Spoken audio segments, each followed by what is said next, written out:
ദൈവ തിരുനാമത്തിന് മഹത്വമുണ്ടായിരിക്കട്ടെ. ജീവവചനത്തിലേക്ക് ഏവർക്കും സ്വാഗതം ആശംസിക്കുന്നു. ശുദ്ധമുള്ള വലിയ നോമ്പിൻ്റെ ദിവസങ്ങളിലൂടെ നാം ആയിരിക്കുമ്പോൾ ഇന്നത്തെ ചെറിയ ചിന്തയ്ക്കായി തിരഞ്ഞെടുത്തിരിക്കുന്നത് ശുദ്ധമുള്ള മത്തായി സുവിശേഷം 6-ാം അധ്യായം അതിൻ്റെ 22 മുതൽ 23 വരെയുള്ള തിരുവചന ഭാഗമാണ്. ഇവിടെ നമുക്ക് കാണുവാനായിട്ട് സാധിക്കുന്നത്, കണ്ണാകുന്നു ശരീരത്തിൻ്റെ വിളക്ക്, ആകയാൽ നിൻ്റെ കണ്ണ് ചുവള്ളതെങ്കിൽ നിൻ്റെ ശരീരം മുഴുവനും പ്രകാശിതമായിരിക്കും. എന്നാൽ നിൻ്റെ കണ്ണ് തിന്മയുള്ളതെങ്കിൽ നിൻ്റെ ശരീരം മുഴുവനും അന്ധകാരമുള്ളതായിരിക്കും. ആകയാൽ നിന്നിലുള്ള പ്രകാശം അന്ധകാരമായി പോയാൽ നിൻ്റെ ആ അന്ധകാരം എത്ര ഏറെ ആയിരിക്കും എന്നുള്ളതായ ഒരു ചിന്തയാണ് ഇന്ന് നിങ്ങളുമായിട്ട് പങ്കുവയ്ക്കുവാനായിട്ട് ആഗ്രഹിക്കുന്നത്. നാം എപ്പോഴും കണ്ടുമുട്ടുന്ന 2 പക്ഷികളാണ് പ്രാവും കാക്കയുമെല്ലാം. അവ നമ്മുടെ വീട്ടുമുറ്റത്ത് പറന്നെത്തുന്നു. അവയുടെ ആകൃതിയും പ്രകൃതിയും നാം ശ്രദ്ധിക്കാത്തതല്ല. കണ്ണിന് കൗതുകവും ഹൃദയത്തിന് സന്തോഷവും വരുത്തുന്നതാണ് പ്രാവ്. സൂര്യപ്രഭയിൽ അതിൻ്റെ നിറപ്പകിട്ടാർന്ന എണ്ണത്തൂവലുകൾ വെട്ടിത്തിളങ്ങും. കുറുകി നടക്കുന്ന അത് മുറ്റത്തെ ധാന്യമണികൾ കണ്ടെത്തി കൊത്തി തിന്നും. അഴുകി ചീഞ്ഞതൊന്നും അതിൻ്റെ കണ്ണിൽ പെടുകയില്ല. എന്നാൽ കാക്കയാകട്ടെ തികച്ചും ഭിന്ന സ്വഭാവിയാണ്. കാകദൃഷ്ടി എന്ന് വിശേഷിപ്പിക്കത്തക്കവണ്ണം ഒളിഞ്ഞും തെളിഞ്ഞും അതിൻ്റെ നോട്ടം ചെന്നെത്തുന്നു. എവിടെയെങ്കിലും ചത്തതും ചീഞ്ഞതുമുണ്ടെങ്കിൽ അത് വേഗം കാക്കയുടെ ദൃഷ്ടിയിൽപ്പെടും. അവിടെ നിന്ന് വിട്ടുമാറാതെ ആർത്തിയോടെ അത് കൊത്തി തിന്നുകൊണ്ടേയിരിക്കും.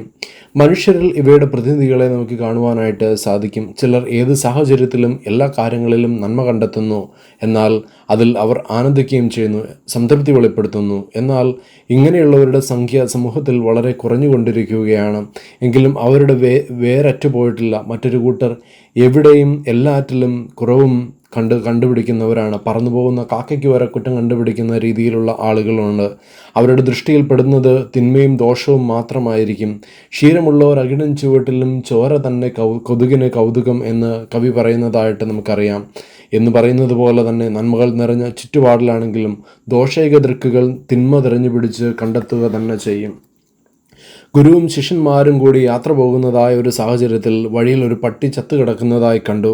ശിഷ്യന്മാരിൽ ചിലർ മൂക്കുപൊത്തി ദുർഗന്ധത്തെപ്പറ്റി പരാതിപ്പെട്ടു. മറ്റു ചിലർ ഭീഭത്സമായ കാഴ്ചയെന്ന് പറഞ്ഞ് അമർഷവും വെറുപ്പും വെളിപ്പെടുത്തി. അപ്പോൾ ഗുരു പറയുകയാണ്, നോക്കൂ, ആ പട്ടിയുടെ വെണ്മയാർന്ന പല്ലുകൾ 2 നിരകളിലായി ക്രമീകരിച്ചിരിക്കുന്നു. ഈ കഥ ഒരു വലിയൊരു സത്യത്തെ നമ്മുടെ മുമ്പിലേക്ക് കൊണ്ടുവരികയാണ്.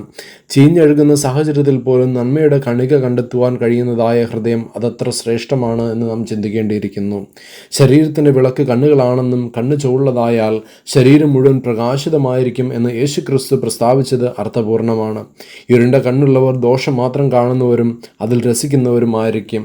പ്രകാശിക്കുന്ന ദൃഷ്ടിയുള്ളവർ നന്മയെ കണ്ട് സന്തോഷിക്കുന്നവരും അതിനെ പ്രോത്സാഹിപ്പിക്കുന്നവരുമായിരിക്കും. മഞ്ഞപ്പിത്തമുള്ളവർ എല്ലാം നോക്കുന്നത് എല്ലാം മഞ്ഞയായിരിക്കും എന്ന് പറയുന്നത് പോലെ മറ്റുള്ളവരുടെ നന്മയെ കാണുവാനായിട്ട് അവർക്ക് സാധ്യമല്ല. അവരുടെ ശ്രമം എപ്പോഴും കുറ്റവും കുറവും കണ്ടുപിടിക്കുന്നതായിരിക്കാം.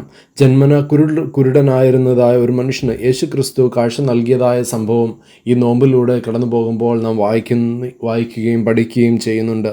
ആരിലും സന്തോഷവും കൃതജ്ഞതയും ഉളവാക്കേണ്ട സാഹചര്യം, പക്ഷേ അസൂയകാംക്ഷികളും ദോഷൈക ദൃക്കുകളുമായ പരീശ പ്രവൃത്തികൾ ക്രിസ്തു ചെയ്തതിൽ കുറ്റം കണ്ടുപിടിക്കുന്നതായിരുന്നു.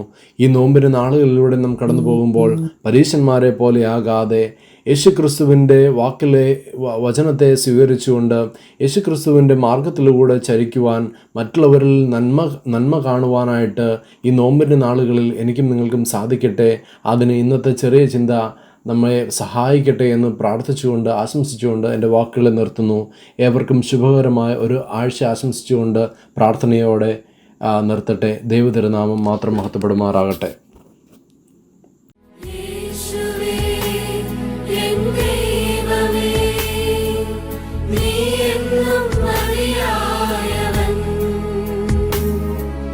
യേശുവേ, എൻ ദൈവമേ.